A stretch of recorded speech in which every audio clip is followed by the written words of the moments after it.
Yes, man! KO from out of nowhere!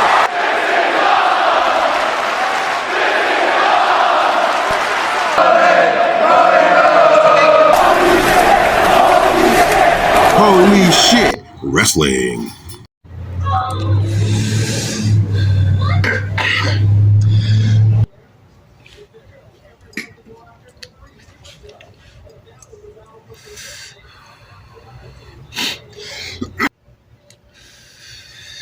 Well, welcome back, my niggas, to Holy Shit Wrestling, Episode 2, Clash in Paris Predictions.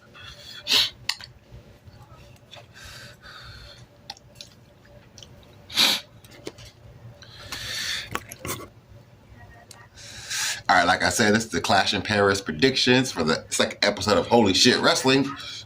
All right, so we have 4 matches that are confirmed for the card with a potential 5th match. We don't know yet, but I hope there would be a 5th match. But you know how you don't really know yet because it's only the second fucking episode and whatnot. But let me break it down to you how I'm gonna break it down for the future run from the last episode to this episode to the next episode, right?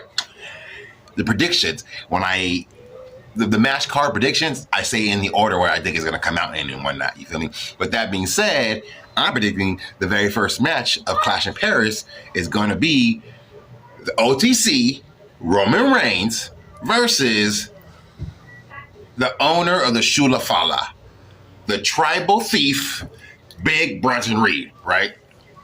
Now, I believe that's going to be the first match because it's Roman Reigns, and he's on, they did a whole mural of this nigga, a little art style of this nigga fucking, for the fucking, they did a painting of this nigga for the fucking, for Clash in Paris, right?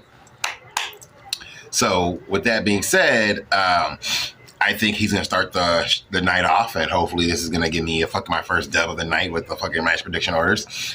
And I'm assuming he's going to win. So not only is it going to be the first match, Roman Reigns is also going to win the match, all right?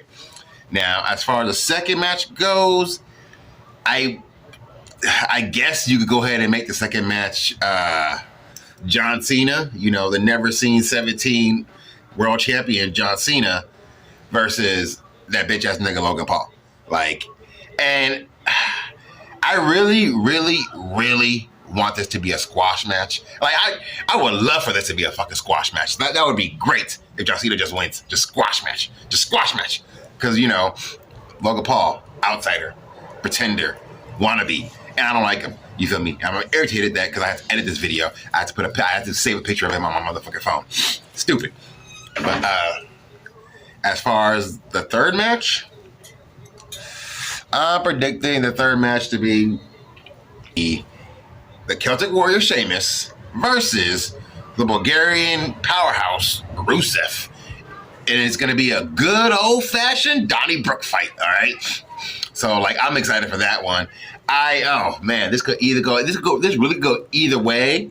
As much as I would want Sheamus to win, I think it's more important for Rusev to win on building his character with his return to the WWE. And, I don't think this is going to be the 4th match. I think this is going to be the main event right here. It's the World Heavyweight Championship Fatal 4-Way match with the champion, Seth freaking Rollins, versus my nigga, the voice of the voiceless, best in the world, CM fucking Punk, Jey Uso, Yee, and L.A. Knight. Yeah. You feel me? Now, this one kind of hurts me because I'm a fan of all 4 of them. And if you really want to go put them in order, it'd be 4, 3, 2, 1. All right. Yeah, as much as I want CM Punk to win this, and I would love if he won it, I wouldn't be I'd also be happy if LA Knight won it and whatnot. Jey Uso could also win it, but I don't really think so because I think Seth Rollins is going to retain. I personally feel like he's the one to take the World Heavyweight Championship into something other than the second best championship and whatnot. Remember back in the times where there was the Undertaker, John Cena, Triple H, Randy Orton, Edge, where you could be the WWE champion, but people like Bautista was holding the fucking World Heavyweight Champion, doing good things, doing great things. Undertaker was World Heavyweight Champion. They were literally equal. Whoever was the face of it had the WWE title, sure, but it wasn't like the World Heavyweight title wasn't it wasn't like he was a second best wrestler. Like they made the World Heavyweight title mean something before. So I feel like Seth Rollins is the one to do that with this current run of the World Heavyweight Champion. Now, if they are going to do a fifth match, like I know people would want to see the Undisputed WWE Championship between Cody Rhodes and Drew McIntyre. I don't want to see that. I'd rather have the World Heavyweight Championship be the main event. You know, y'all could like rotate, you know, one pay-per-view, one pay-per-view, one pay-per-view, one pay-per-view. But that's just my own opinion. You could also do the Women's IC Championship with Becky Lynch and Nikki Bella, but at the same time, I don't want to see that. Like, I'm not a fan of Nikki Bella. Like, the Bella Twins did their thing. I'm not saying she's a bad wrestler or anything like that. I'm just not a fan of hers, you know, so I don't really want to see this match. You could do Damian Priest versus Aleister Black, but I feel like you should let that build up a little bit more, give them their own little, like, you don't need to force this into this PLE right now.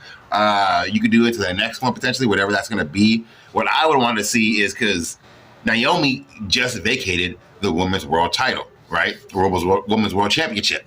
So I feel like they're going to do some kind of, like, I don't want to see them do a Battle Royale on Raw for the title. I'd rather see them do a Battle Royale for, like a little, like kind of like a mini tournament, not even a mini tournament. You do a Battle Royale on Raw, you do a Battle Royale on SmackDown. The winners of each face each other at Clash of Paris for the Women's World title, right? Or you could just have Iyo Sky and Rhea Ripley battle out at Clash in Paris for the Women's World title, and they might even do a mini tournament on Raw for that. And like, out of those two, who do I think would win? I think they would give it to Rhea Ripley to finally beat Iyo Sky for the one-on-one, and she'd be the Women's World Champion again. However, if you do the whole SmackDown thing, would it be crazy if Bianca Belair won like a SmackDown Battle Royale, while either Iyo Sky or Rhea Ripley won the Raw Battle Royale to face each other at Clash in Paris? Because I would rather see Bianca and Rhea go at it with Bianca taking the win. You know, even if it was Bianca and Iyo, I'd really be mad at either one, but I prefer Bianca to get that win. You know what'd be crazy though? If they do some kind of like some kind of voodoo magic, mind tricks and whatnot, you know? What if Chelsea Green won the SmackDown Battle Royale and it was going Chelsea Green versus Iyo Sky or Rhea Ripley? Like, I'm not saying Chelsea Green would win, but like, I just think that would be something cool I like to see. So those are my predictions and the orders, and if there is going to be a fifth match, I prefer it to be a match for the Women's World Championship, other than, like, just the Women's World Championship is vacant. Like, shouldn't we get a new champion on there before we start defending some of these other belts? I'm just saying, like, that's what I would do. Like, it's Clash in Paris. What a great time and great place to crown a new champion. Why wouldn't you do that? But this has been my prediction for Clash in Paris. Yeah, I get it. My SummerSlam episodes are kind of like, I recorded them on the day and they were kind of late and whatnot, so the editing is gonna be a little bit different for this type of episode, for this episode. But yeah, this is a whole week ahead. So I'm shooting it this Sunday. This is Sunday. I'm gonna edit it today. I'm gonna upload it today, probably by tonight. So there's a whole week, you know, to see, because we still have one more Raw, one more SmackDown to Clash of Paris. But you know, we'll see if our predictions came true. And this has been episode 2 of Holy Shit Wrestling.